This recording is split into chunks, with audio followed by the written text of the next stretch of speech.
नमस्कार, आप देख रहे हैं इंडिया न्यूज राजस्थान। आपके साथ मैं अभिषेक पांडे। इंडिया न्यूज राजस्थान की पिंक सिटी 360 बुलेटिन में आप सभी का स्वागत करता हूं और बुलेटिन की शुरुआत यहां पर बड़ी जानकारी के साथ करेंगे। आपको बता दें कि राजस्थान में कोरोना के मामले लगातार जो है उतार चढ़ाव पर जारी हैं। लगातार कोरोना के मामलों में उतार चढ़ाव देखने को मिल रहा है। पिछले 24 घंटे में कोरोना के 97 नए मामले जो है प्रदेश में सामने आए हैं। वहीं दूसरी ओर राजधानी जयपुर में सबसे अधिक 41 मामले जो हैं वो सामने आए हैं।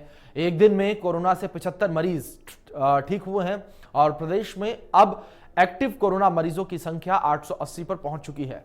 तो लगातार कोरोना के मामलों में प्रदेश में उतार चढ़ाव देखने को मिल रहा है। लगातार हर रोज मामले जो हैं वो बढ़ और घट रहे हैं, लेकिन यहां पर मामले जो है वो आना रुक नहीं रहे हैं, यानी कि कोरोना के मामले लगातार सामने आते जा रहे हैं। ऐसे में हमें भी कहीं ना कहीं सावधान और सतर्क रहने की आवश्यकता है और भीड़भाड़ करने से बचने की आवश्यकता है और साथ ही साथ मास्क का प्रयोग करने की भी आवश्यकता है। लेकिन वहीं दूसरी ओर राजधानी जयपुर में सबसे अधिक 41 नए मामले सामने आए हैं और एक दिन में कोरोना से 75 मरीज जो हैं प्रदेश में ठीक हुए हैं और प्रदेश में कोरोना के एक्टिव केसों की संख्या 880 पर पहुंच चुकी है।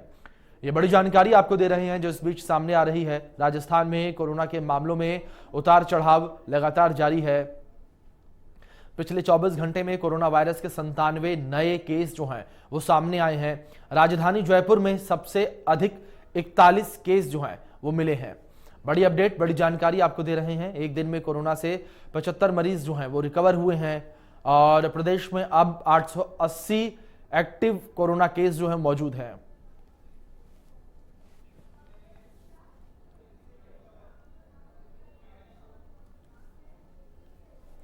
चलिए आगे बढ़ते हैं। इस बीच एक और बड़ी जानकारी है, उसका रुख कर लेते हैं। आपको बता दें कि अग्निपथ के खिलाफ कांग्रेस ने प्रदेश भर में सत्याग्रह आंदोलन किया। सिविल लाइंस विधानसभा में धरना प्रदर्शन हुआ। मंत्री प्रताप सिंह खाचरियावास के नेतृत्व में यह प्रदर्शन हुआ है। कई कांग्रेसी नेता और पदाधिकारी मौके पर मौजूद रहे। अग्निपथ योजना पर प्रताप सिंह ने बयान दिया, कहा कि इस योजना को लागू नहीं होने देंगे और महाराष्ट्र की राजनीति पर भी उन्होंने बयान दिया है। कहा कि जो विधायक गुवाहाटी भागे हैं सब दाम लेकर भागे हैं। राजस्थान में बीजेपी ने जोर लगाकर देख लिया, यहां सरकार नहीं गिरा पाएंगे। ये बड़ी अपडेट आपको देते हैं जो इस बीच सामने आ रही है। साथ ही उन्होंने बयान दिया कि इन लोगों के मंसूबे फेल हो चुके हैं।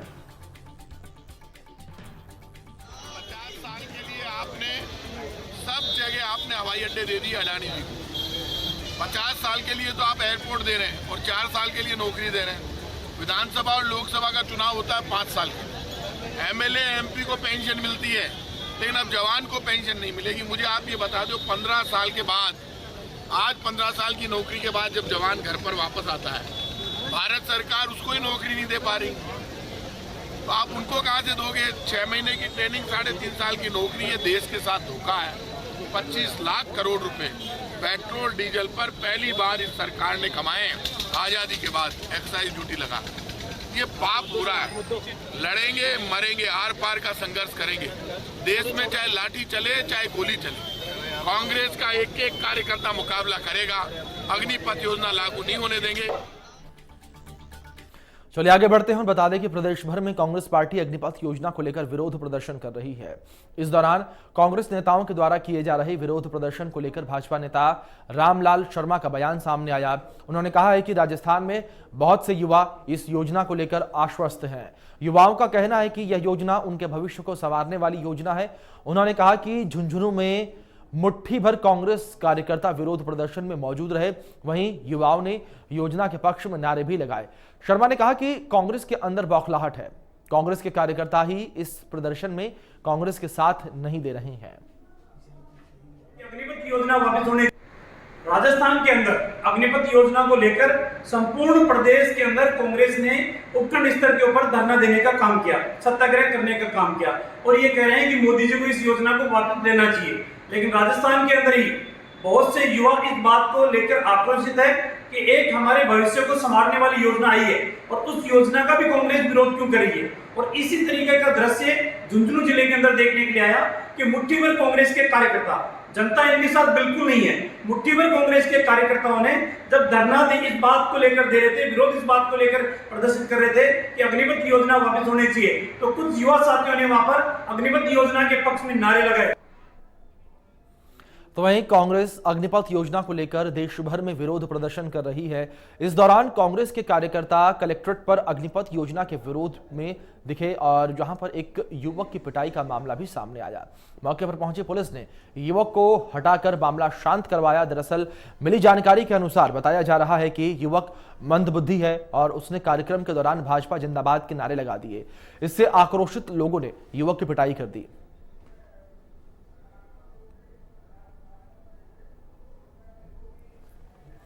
तो ये तस्वीरें भी आपकी स्क्रीन पर हैं, आप देख सकते हैं किस तरीके से यहां पर कांग्रेसियों के द्वारा युवक की जो है पिटाई की गई और युवक जो है मंदबुद्धि बताया जा रहा है, यानी कि युवक की मानसिक स्थिति जो है वो ठीक नहीं है और युवक जो है वो मौके पर पहुंचा था और यहां पर उसने भारतीय जनता पार्टी जिंदाबाद के नारे जो हैं वो लगा दिए और इससे नाराज यहां पर कांग्रेसियों ने युवक की पिटाई कर दी।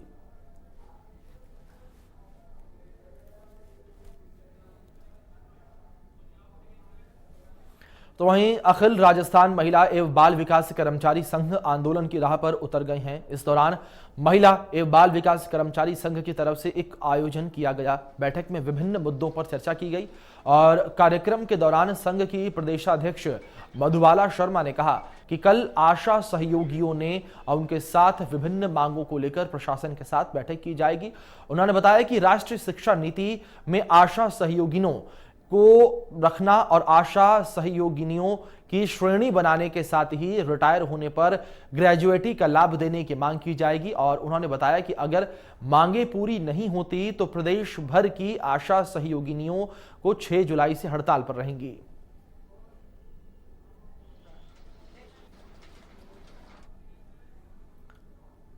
तो वहीं जयपुर में एनएचएम संविदा नर्सेज ने अपनी मांगों को लेकर स्वास्थ्य भवन पर प्रदर्शन किया और साथ ही आपको यह भी बता दें कि नई भर्ती की मांग और बोनस अंक को लेकर यह प्रदर्शन किया गया।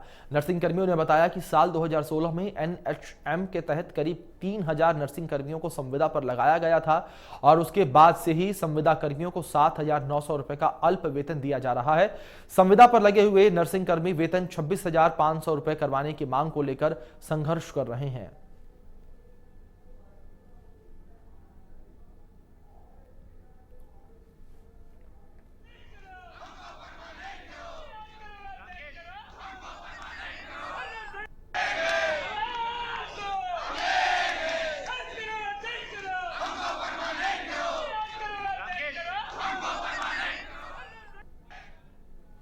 तो वहीं जयपुर में राजस्थान विश्वविद्यालय की ओर से आदेश जारी किया गया है और इसमें सभी विभागाध्यक्ष और शिक्षकों पर मीडिया और सोशल मीडिया से बात करने पर रोक लगाई गई थी। बता दें कि 24 जून को जारी किए गए आदेश को राजस्थान विश्वविद्यालय प्रशासन ने वापस ले लिया है और आदेश की हर तरफ आलोचना होने लगी थी। इसके बाद आपको बता दें कि राष्ट्रीय विश्वविद्यालय प्रशासन को फैसला वापस लेना पड़ा और इसके बाद अब इस फैसले को पलट दिया गया है विश्वविद्यालय की ओर से।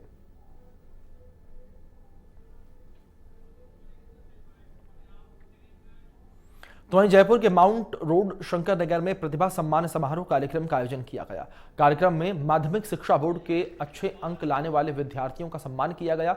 समारोह में 95% से अधिक अंक लाने वाले स्टूडेंट्स को स्कूटी और बाइक दी गई। कार्यक्रम में डाकोर धाम के श्री राम रतन दास जी महाराज मुख्य अतिथि और अतिरिक्त पुलिस आयुक्त निर्भया स्क्वाड सुनीता मीणा रही और पुलिस आयुक्त सुनीता मीणा ने कहा कि बच्चों के द्वारा बोर्ड परीक्षा में अच्छे अंक लाकर अपने परिवार और समाज का नाम रोशन किया है बच्चों ने।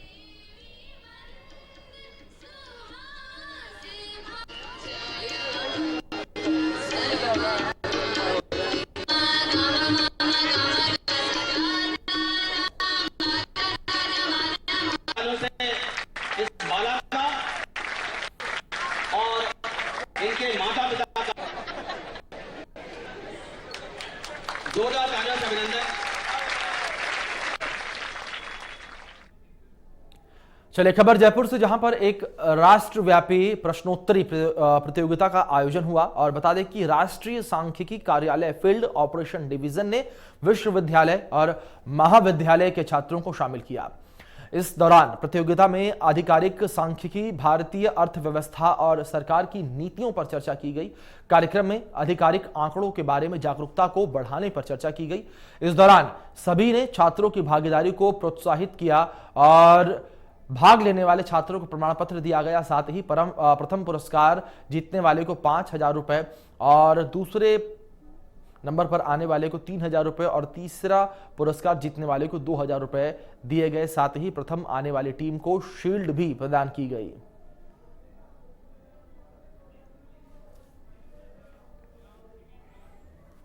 तो वहीं राजधानी जयपुर में कब्रिस्तानों से लगातार रहस्यमयी तरीके से मुर्दों के गायब होने का सनसनीखेज मामला सामने आया है, जहां पर इंतकाल के बाद भी कई मुर्दों को जन्नत नसीब नहीं हुई है।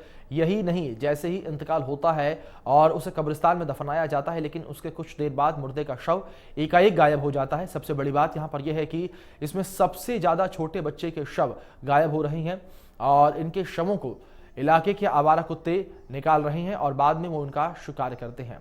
पिछले कई सालों से कुत्ते कब्रिस्तान की चारदीवारी टूटी होने के चलते वो आसानी से अंदर घुस जाते हैं और शवों को जमीन से निकाल लेते हैं। मैं यहाँ का रहने वाला हूँ। मैंने बहुत देखा है यहाँ पर साल भर से कि कुत्ते बहुत आतंक मचा रहे हैं और बच्चे की डेड बॉडी निकाल के उनको नोच नोच के खा रहे हैं और इधर उधर ले लेके भगते हैं उनको। तो इस चीज़ का आप कार्रवाई करो और ये कुत्ते बहुत खतरनाक हैं, इनको या तो पकड़वाओ या इनको मरवाओ। बिल्कुल यहाँ पर आतंक है और बहुत ज़्यादा आतंक है। अभी यहाँ पे जो सर्विस कर रहे हैं या देखभाल कर रहे हैं कोविड कब्रिस्तान के अंदर, तो उन लोगों के सहयोग से अभी कुत्तों की किस बला की रैली को हमने देखा है कि वो कहाँ पर दबे हुए बैठे हुए हैं और किस तरीके से वो खड्डे खोदते हैं। तो ये तो बिल्कुल जो है जो लोग गुजर गए उनके साथ में ज्यादतियाँ हैं। किसने सोचा होगा इंतकाल के बाद भी जन्नत नसीब नहीं होगी। ऐसा हम इसलिए कह रहे हैं क्योंकि जयपुर के कब्रिस्तानों में मुर्दे भी अब महफूज नहीं हैं। दरअसल चौंकाने वाली खबर यह सामने आई है कि कब्रिस्तानों में लगातार मुर्दों के गायब होने का सनसनीखेज मामला सामने आया है। इसमें सबसे बड़ी बात यह है कि सबसे छोटे बच्चों के शव है वो नोचे जा रहे हैं। इसके पीछे का कारण कोई इंसान नहीं बल्कि आवारा जानवर हैं। जी हाँ, आवारा जानवर यानी कि श्वान कुत्तों की ओर से इन शवों को निकाला जाता है और नोचा जाता है। सुबह शाम नहीं बल्कि पिछले करीब 2-3 सालों से ये सिलसिला लगातार जारी है। वहाँ के बासिंदे भी कहीं ना कहीं इस चीज से घबराए हुए हैं और प्रशासन से लगातार गुहार कर रहे हैं कि इस मामले में कुछ पुख्ता कदम उठाया जाए ताकि मुर्दे अपनी चैन की नींद सो सके। कैमरा सहयोगी निर्मल के साथ विशाल शर्मा, इंडिया न्यूज, जयपुर। तो वहीं जयपुर के विराटनगर में चोरों ने ज्वेलर्स की दुकान के ताले तोड़कर चांदी की अंगूठियों और बॉक्स और तिजोरी को चुरा लिया। इनकी कीमत लगभग 1,50,000 रुपए आंकी गई है। घटना की सूचना पाकर पहुंची पुलिस ने घटना का जायजा लिया और इसके साथ ही आसपास की दुकानों पर सीसीटीवी कैमरों में फुटेज भी खंगाले गए हैं, लेकिन कोई भी सुराग अभी तक जो है पुलिस का हाथ नहीं लग पाया है। फिलहाल पुलिस पूरे मामले की जांच पड़ताल कर रही है।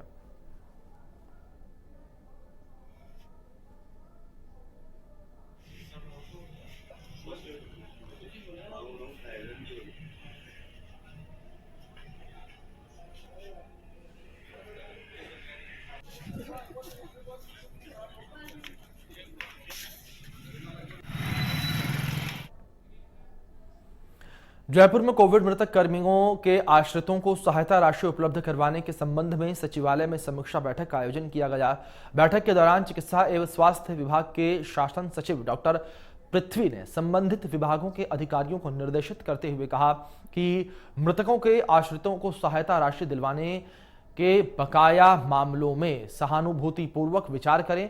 उन्होंने कहा कि ये सभी कार्मिक सीधे तौर पर कोविड प्रबंधन से जुड़े हुए थे और उन्होंने लोगों को बचाने के लिए अपनी जान की परवाह नहीं करते हुए राजकीय कर्तव्य का पालन किया। उन्होंने कहा है कि अब हमारा फर्ज बनता है कि हम उनके आश्रितों को सहायता राशि दिलवाएं। इसके साथ ही डॉक्टर पृथ्वी ने कहा कि बकाया प्रकरणों में जहां दस्तावेजों की औपचारिकता बाकी है वहां संबंधित विभाग आगे बढ़कर दस्तावेजों को पूरा करवाए और मृतक के आश्रितों को राहत प्रदान करें।